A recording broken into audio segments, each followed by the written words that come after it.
Dhe një pyetje tjetër thotë se a lejohet përdorimi i ilaçeve në zorrën e trash gjatë kohës së agjërimit?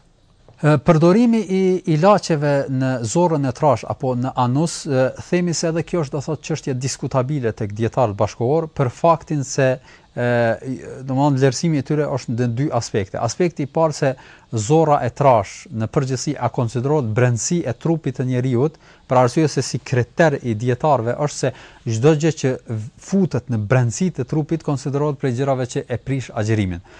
Disa prej ulemave një numër shumë i vogël e kanë kurzuar që ajo të jetë ushqyes, kurse shumica dietarëve nuk kanë kurzuar që të jetë ushqyes, pavarësisht çfarë të jetë ai, nëse futet në brendësi, atëherë konsiderohet do thotë se ajo e prish agjërimin.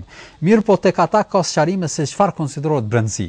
Disa prej ulemave kanë thënë se brendësi është do thotë janë zorrët, barku në përgjithësi, është lukthi, pastaj truri, dhe kjo konsiderohet do thotë brendësi e trupit të njeriu. Kurse disa prej ulemave kanë thënë brendësi është vetëm lukthi dhe çdo gjë që ndërlidhet me lukthin.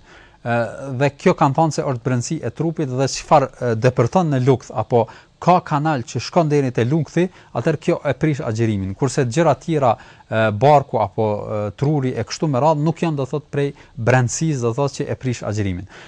Pavarësisht këtyre vlerësimeve, themi se çështja e përdorimit këtyre hapave apo supozitorëve do thotë në anus apo në zorrën e trash, vlerësimet janë varësisht prej asaj se çfarë është brendësi e trupit. Dhe zorra e trash, gjithsesi zorrët në përgjithësi, a janë do thotë prej brendësisë së trupit, apo me një fjalë a kanë do thotë kanal që mund shkoj do thotë diçka nga ajo që ka futet në anus, do thotë mund shkoj do thotë në lukth.